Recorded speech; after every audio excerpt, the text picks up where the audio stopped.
I mean, I'd like to start with the book. I mean, the book doesn't really quite cover it, does it? It is an epic. Were you amazed at the scale of the opus when you saw it? Well, when I first met Carol Fowler of Kraken about the book, he showed me the Muhammad Ali book. When I saw that, I says to myself, well, that's the only way you can do Manchester United. It has to be as big as that because it's such an incredible history. And I thought that was the proper way to do it. Big as it may be, it could be double that size.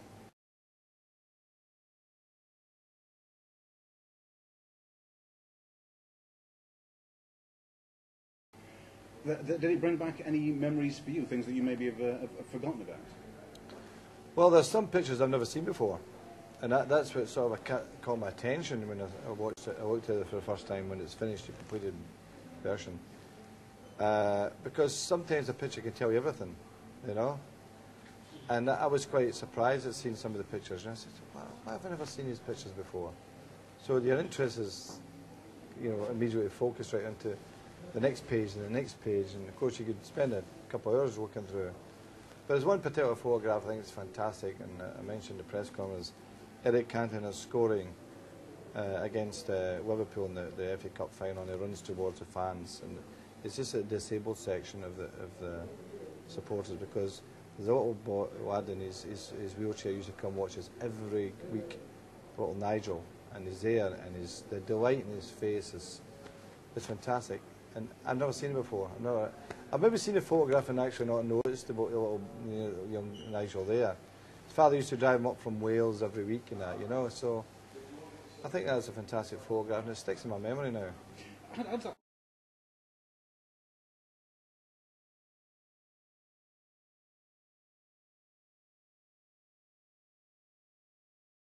A photograph like that make you feel? I mean, it's your team, your players that have helped you create. It's a spontaneous moment of joy, isn't it? Really, I mean, that's the pure essence. But I think that's what Manchester United is. They've given excitement for decades now. You know, since the 50s, with the great teams of Sir Matt, prior to the Munich air disaster, and then rebuilding the team of the 1960 European final. And they've done it in a way that supporters, and they do it quite a lot. They create their own heroes in Manchester United, but some of them quite rightly deserve that worship, like Sir Dennis Law, Bobby Charlton, George Best, Nobby Stiles, and right through to the modern generation.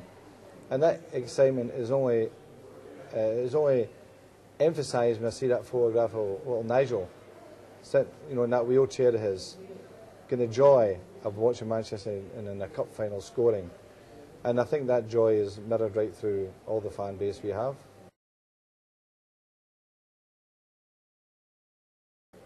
I was just checking through the top 50 players from the league, which is in there, and just a quick count through. Half of them you've managed, which made you feel very proud. Absolutely. Well, I suppose I'm with the club 20 years, and we've had probably 15 years of phenomenal success. There's bound to be quite a lot of them in, because I think I've been lucky that I've had fantastic characters and players have played under me, some phenomenal players. And, you know, as I say, I'm a lucky man.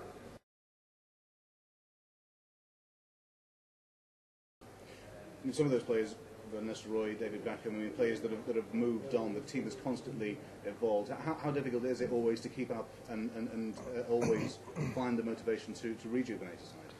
Well, when you're a club that are long, it's inevitable. There comes a period at a point in your management with these players that they're getting older. You feel you have to move on and improve the team in a certain different way. And it's not easy, because I've had some great lads, you know, and I've had to say, well, you know, your career's going to have to move on. Like Nicky Butt, fantastic player for me. Phil Neville, fantastic servant to the club, great player. But they won't get right with a game, and that hurts you. You know, it kills you. And so therefore you try to do your best for them, not for the club, because they've earned the right. The work they've done for Manchester United, they've earned the right to be able to look after them and say, well done, thank you, and they can go on with their careers.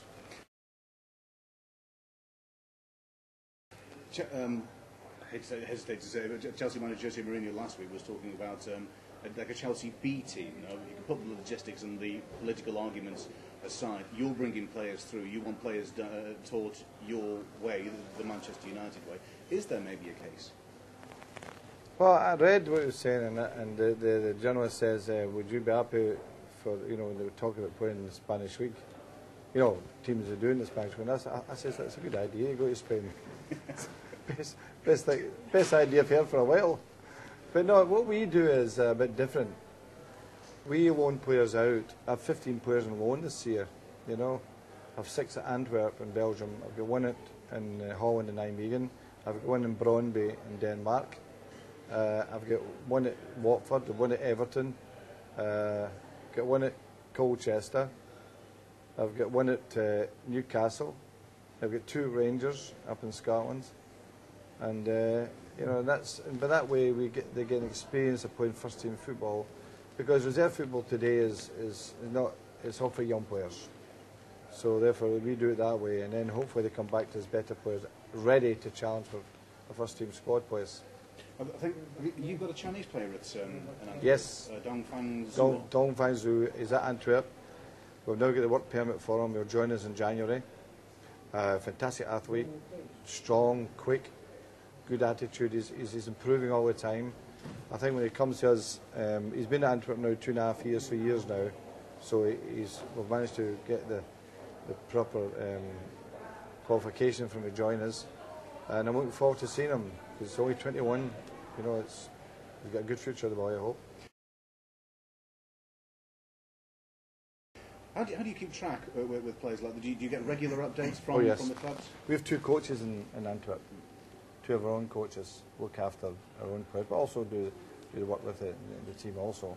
And we do that just to make sure the boys know that we're thinking of them and looking after them. Because when 6 boys are, you know, a different country, different culture, you know, you can't ignore them. You have to make sure all their needs are attended to, and they're learning the language, and their discipline's right, and they're getting the right coaching and all these things.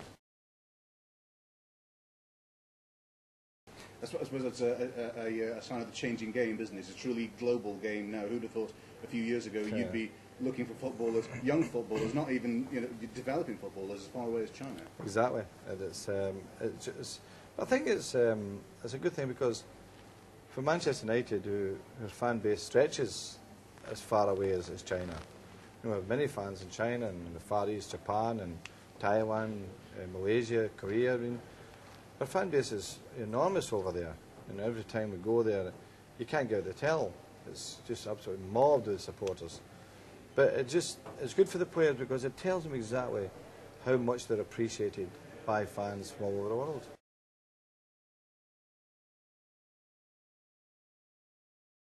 So it can't be very long then before maybe there is a Chinese player in the Manchester United side. Well, I'm hoping it's very soon, because Dong has showed great potential at the moment, and I think he's got a good chance. Okay. And I just finally wanted to talk about, you mentioned some of the great players. There was a fantastic quote in the opus that you talked about, Ryan Giggs. He leaves opponents with twisted blood. It's a fantastic quote, and it really just sums up what has been a master for so many years now. Absolutely brilliant. What a fantastic human being. You know, I think that to be so long at our club and in a difficult position nowadays, when you think about it, he's been in the team since he was 17 years of age. He's now 33. For 16 years, he's been tramping up and down that touchline. No other player in the world has done what he's done in terms of the endurance and the stamina he's given out in football. And as I said to you, a great human being. But to have managed him and be part of that, and the excitement he can do, the balance he shows and the courage he shows to beat men, phenomenal. And just finally, Ryan, Paul Scholes, players who know how to conduct themselves. I mean, too many times you see players in the headlines for the wrong reasons, but there are examples that, you know, young children, developing players can follow if they really want to reach the top level. Well, Scholes is a family man. Loves his family, loves a quiet life. You never get a bit of bother him. The only bother I get of Scholes is he tries to whacking balls at me in training. He's a menace. If you hear me shouting, Scalzi! You know he's fired a ball at me. It's a fantastic character. And he's got a little devil in him, you know. There's that innocent face he's got, but there's a devil there. Alex, it's a pleasure. Pleasure. Thank you very much. Well done.